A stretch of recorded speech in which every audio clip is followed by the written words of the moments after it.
سلام به همگی، امیدوارم حالتون خیلی خیلی خوب باشه. خوش اومدین به ویدیو جدید. من هستی، چند زبانم، این زبانه که اینجا میدونم یاد میگیرم و امروز اومدم درباره اینکه واقعا میشه با کتاب زبان یاد گرفت یا نمیشه صحبت بکنم و بقیه روشایی هم که امتحان کردم رو بهتون بگم.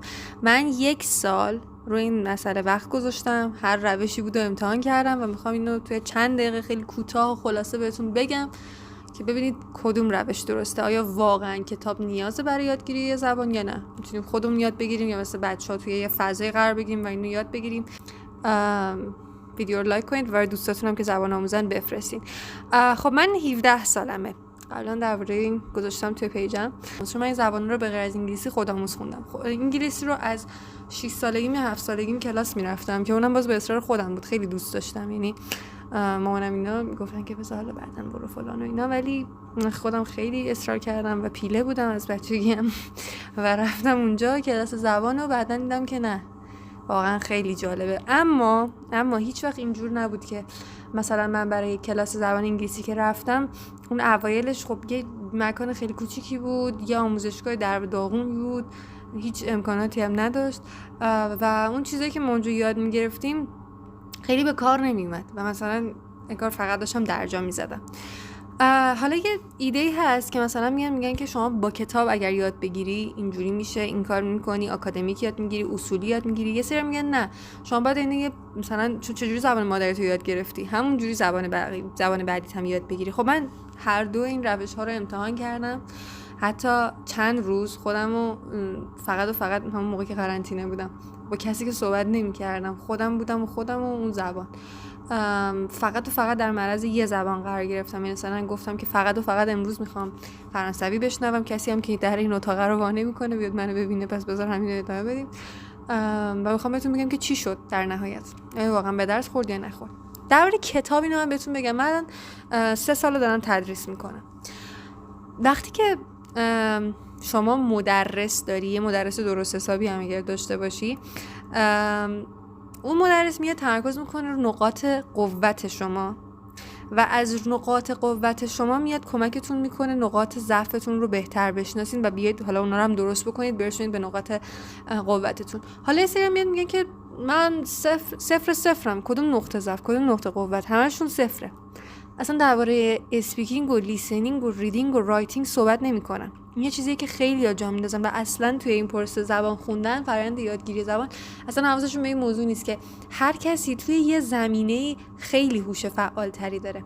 مثلا یه سریا وقتی یه بار یه کلمه رو بنویسن دیگه امکان نداره اون کلمه از ذهنشون بره.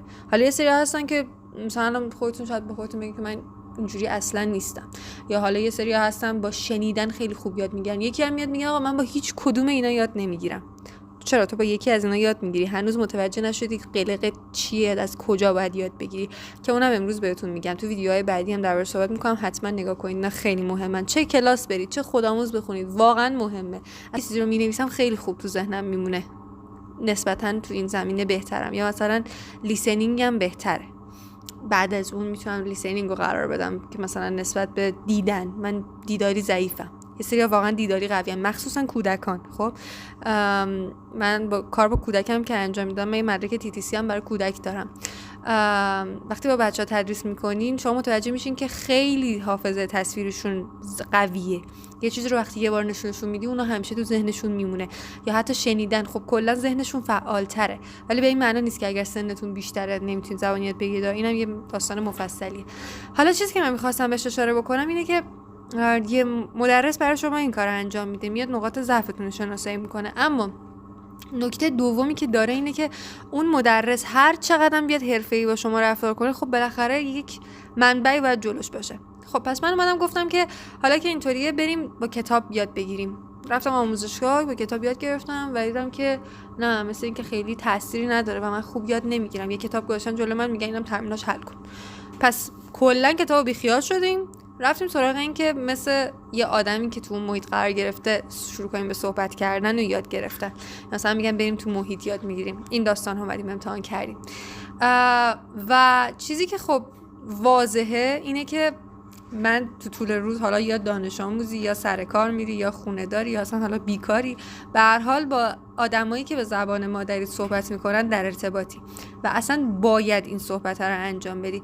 اما حالا مثلا خودم بیام مجبور کنم تمام روز مثلا به یه زبان دیگه حرف بزنم یا حتی تو اون کشور زندگی کنم، آیا واقعا میتونم اون زبانی یاد بگیرم؟ جوابش نه، واقعا نه.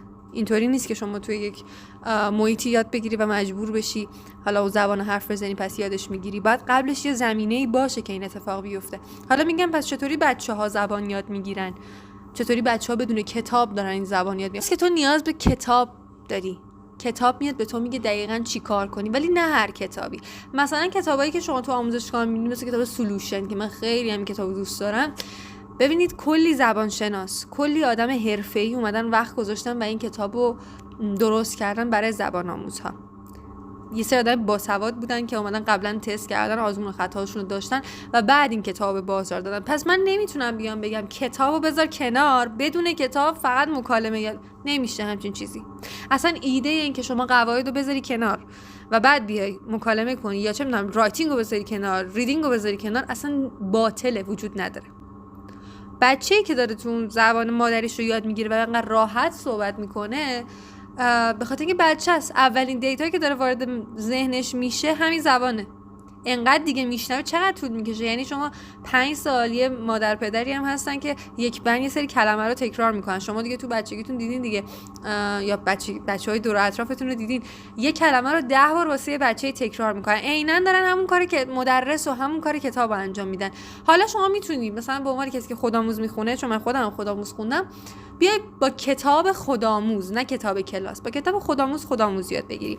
که من این کارو کردم و بعد از اینکه فرانسوی دیدم واقعا نمیشه این حرکتو بزنی که چون بدون کتاب بری جلو. که چی؟ واقعا فکر می‌کنی به چیزی میرسی؟ شما بالاخره باید بلد بشی. تا کی می‌خوای جمله حفظ بکنی؟ نمیتونی همیشه جمله رو حفظ بکنی. حتی شما در نظر بگیر بچه‌ای که بعد از 6 سال مثلا زبان مادریش واسش تکرار شده، تا وقتی که قواعد زبان یا مثلا چیزای درست حسابی اون زبانو بلد نیست، در حد یه بچه 6 ساله حرف میزنه. آیا واقعا هدف شما از یادگیری زبان اینه که در حد بچه 6 ساله حرف بزنیم؟ ما واقعا فقط باید کتاب بخونیم؟ نه اصلا نباید کتاب بخونی. اگه قراره فقط کتاب بخونی، کسی که تنها منبعش کتابه قطعا شکست میخوره و کسی که اصلا تو منابعش کتاب نیست بازم قطعا شکست میخوره. پس به این نکته خیلی دقت کنید. شما کتاب باید داشته باشی ولی در کنار چیزای دیگه. اگه که خودم برگزار میکنم کتاب رو دارم و مثلا جزوه خودم رو هم آوردم، کارتون میبینی، فیلم میبینی، سریال میبینی، از توی اونا استخراج میکنی، نه اینکه فقط نگاه کنی. فقط نگاه کردنش خیلی تأثیر شگرفی نداره. نمیگم تأثیر نداره ها، اونم تکنیک و متد خودشو داره، ولی ما میخوایم در زودترین زمان ممکن به اون نتیجه دلخواه برسیم.